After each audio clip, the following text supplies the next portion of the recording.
So students, next अब आता है हमारे पास फूड प्रिजर्वेटिव्स। तो फूड प्रिजर्वेटिव्स जो हैं या जो वो सब्सटेंसेस हुए जो फूड को प्रिजर्व करते हैं। किससे प्रिजर्व मतलब बचाते हैं। बचाते किससे हैं बेटा? बैक्टीरिया के एक्शन से, ताकि खाना खराब ना हो, स्पॉइलेज ना हो फूड की।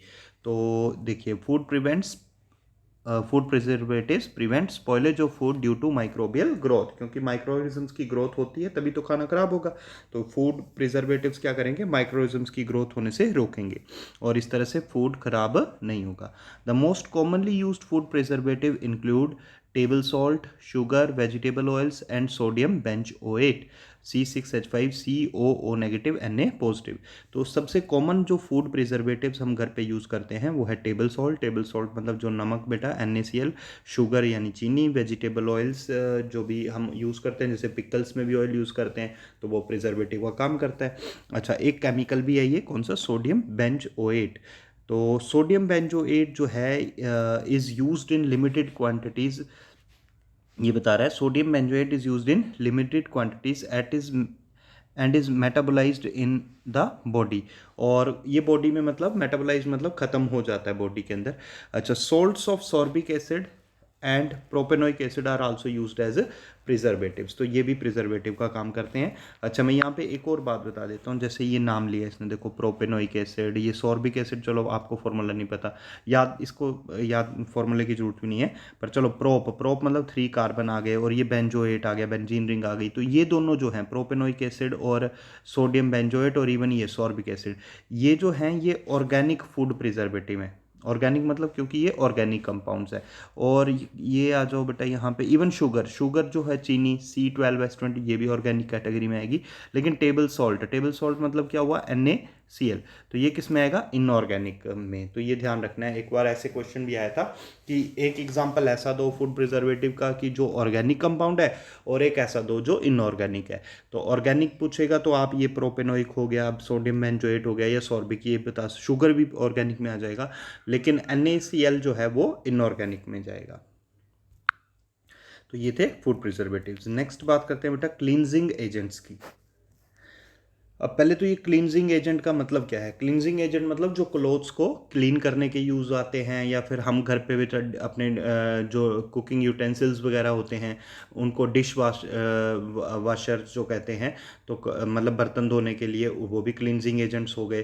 तो बेसिकली क्लींजिंग एजेंट बात करें तो दो ही तरह के आप देखते हो, एक सोप होते हैं, एक डिटर्जेंट होते हैं। तो इन्हीं दो के बारे में हमने पढ़ना है, और आपने इनके बारे में प्रीवियस क्लासेस में भी स्टडी किया हुआ है। तो पहले हम बात कर लेते हैं सोप के बारे में।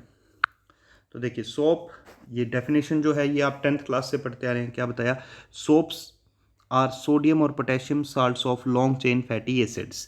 सोप क्या है? सोडियम या पोटेशियम सॉल्ट होते हैं लॉन्ग चेन फैटी एसिड्स के। For example stearic, oleic and palmitic acid. जैसे कि स्टेरिक एसिड, ओलिक एसिड और पैल्मिटिक एसिड।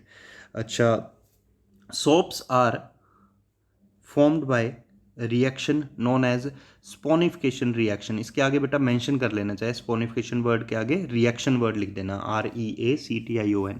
तो सोप्स जिस रिएक्शन से बनाए जाते हैं, कहता उस रिएक्शन को हमने क्या कहना है? Saponification reaction. और एक काम और करना, ये स्पोनिफिकेशन के साथ रिएक्शन लिख के ऐसे एरो बना लेना। ये कौन सी रिएक्शन है? ये स्पोनिफिकेशन रिएक्शन ही है। ये जो रिएक्शन आई ना, ये वाली, ये रिएक्शन, ये कौन सी रिएक्शन है? स्पोनिफिकेशन रिएक्शन है। तो क्या क्या बताया? देखो, पहले तो आपको बताया कि सोप्स क्या होते हैं। सोप सोडियम या पोटेशियम सॉल्ट्स हैं, किसके? लॉन्ग चेन फैटी एसिड्स के। अच्छा, इसके बाद आपको बताया कि सोप्स जो है इनको जिस रिएक्शन से बनाया जाता है, उस रिएक्शन को हमने क्या कहना है? Saponification reaction. तो ये स्पोनिफिकेशन रिएक्शन के बारे में ही हम स्टडी कर रहे हैं। तो देखिए, इसमें करते क्या है, ये जो स्पोनिफिकेशन रिएक्शन होती है, ये जो रिएक्शन है, पहले तो ये मैंने एक ये बताया कि एरो करके ये लिख देना स्पोनिफिकेशन, और स्पोनिफिकेशन के आगे ना रिएक्शन वर्ड ऐड कर देना।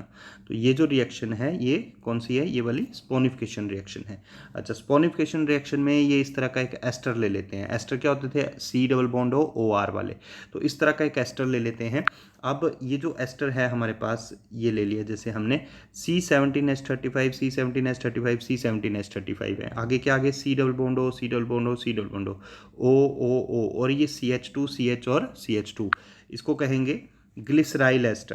क्या कहेंगे? Glyceryl ester of stearic acid. ये C17H35 जो है ना, ये स्टेरिक एसिड के लिए आता है। अच्छा, इसकी NaOH से रिएक्शन कर देनी है, किससे? NaOH से। अब रिएक्शन सिंपल है, आपने क्या करना है, देखो ये जो पार्ट है C17H35 C double bond O negative, ये जो पार्ट है, अब C डबल बॉन्ड और O नेगेटिव होता है, इस O नेगेटिव के साथ किसको जोड़ देना? Na पॉजिटिव को। तो ये देखो, ये बन गया 3 टाइम्स बन गया, ये 3 है ना, 1 2 3, ये 3 टाइम्स बन गए, 3C17H35 COO negative Na positive.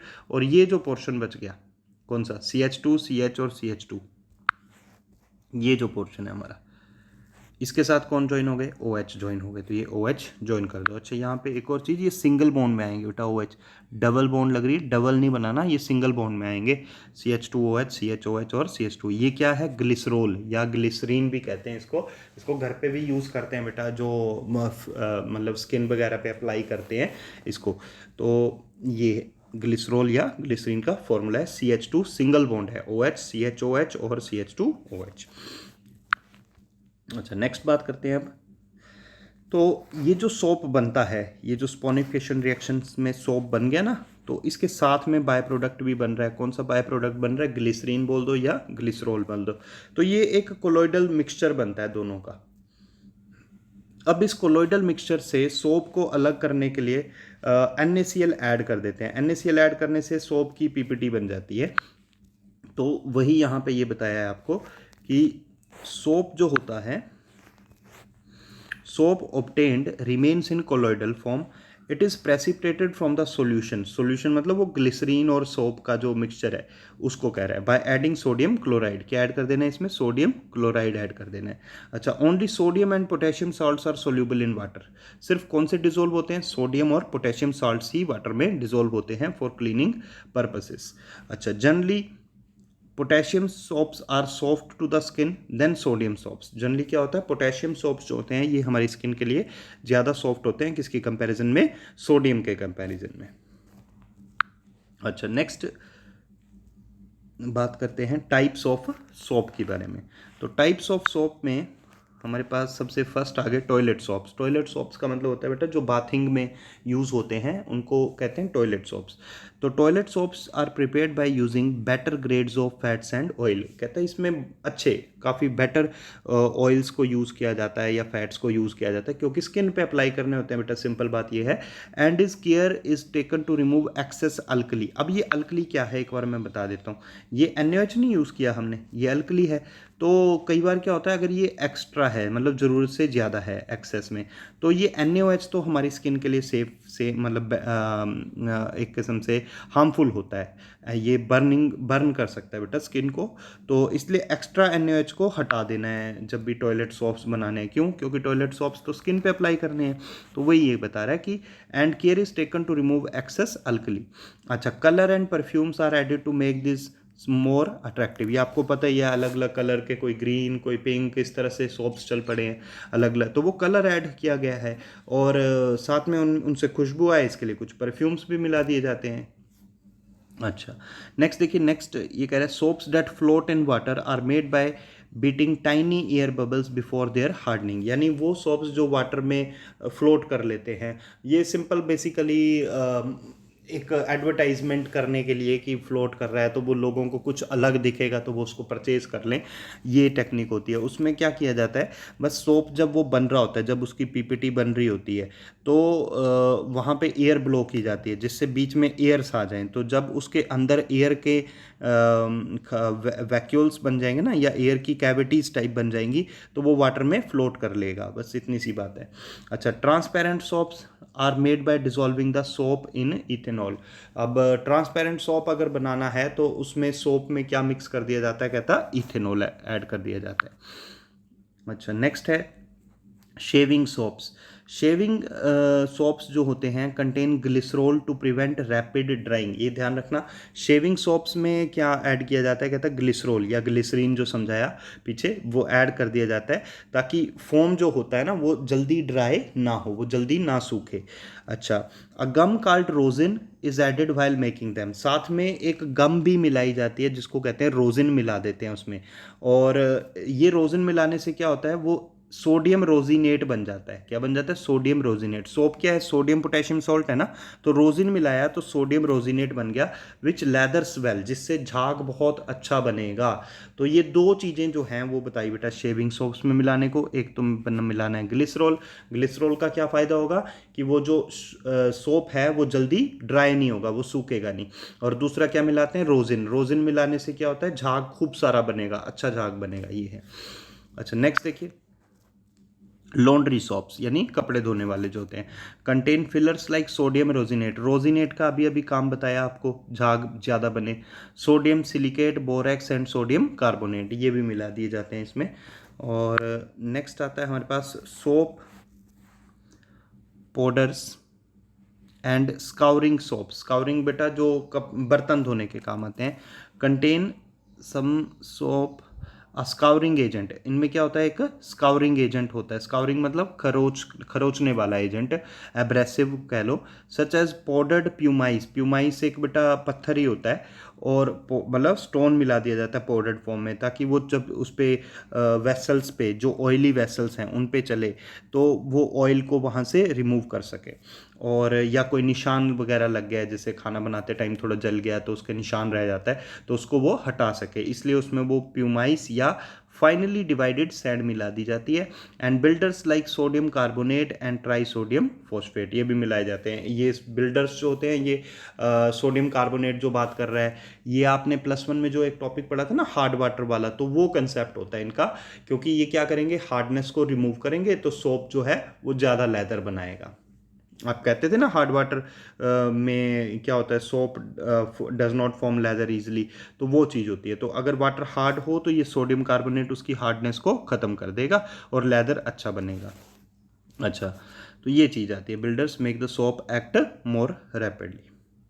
अच्छा नेक्स्ट आ गया, why do soaps not work in hard water. अब ये भी चीज़ +1 में भी पढ़ी है आपने, और इवन 10th में भी है ये। तो हार्ड वाटर में क्या होता है? कैल्शियम और मैग्नीशियम आयंस पता है आपको, और कैल्शियम मैग्नीशियम आयन जो हैं वो सोप क्या होता है? Sodium potassium salt. तो कैल्शियम और मैग्नीशियम सोडियम को हटा के खुद जुड़ जाते हैं। अब प्रॉब्लम ये है कि ऊपर भी बताया था कि वाटर में सिर्फ डिजोल्व कौन होते हैं, ये देखो ये लिखा था, ये only sodium and potassium salts are soluble in water, कि सिर्फ सोडियम और पोटेशियम के सॉल्ट होंगे सोप, तब तो वो वाटर में डिजोल्व हो जाएंगे। और वाटर में डिजोल्व होंगे तभी तो हम काम कर पाएंगे, अपने हाथ धोने हैं, नहाना है या कपड़े धोने हैं, सारे वाटर में ही तो होते हैं। तो वाटर में डिजोल्व होगा तभी तो सोप काम कर पाएगा, अगर डिजोल्व ही नहीं होगा तो वो काम कैसे करेगा? और वही ये चीज़ है कि ये चीज़ ध्यान रखना फिर से, कि सिर्फ सोडियम पोटेशियम वाटर में डिजोल्व होते हैं, और इसीलिए सिर्फ सोडियम और पोटेशियम सोप जो है वही काम के हैं। तो हार्ड वाटर में प्रॉब्लम क्या आती है कि हार्ड वाटर में तो होता है कैल्शियम और मैग्नीशियम, तो कैल्शियम और मैग्नीशियम जो होता है वो सोडियम को हटा देता है, और इस तरह से ये जो सोडियम है, सोडियम की जगह पे कौन आ गया? देखो कैल्शियम।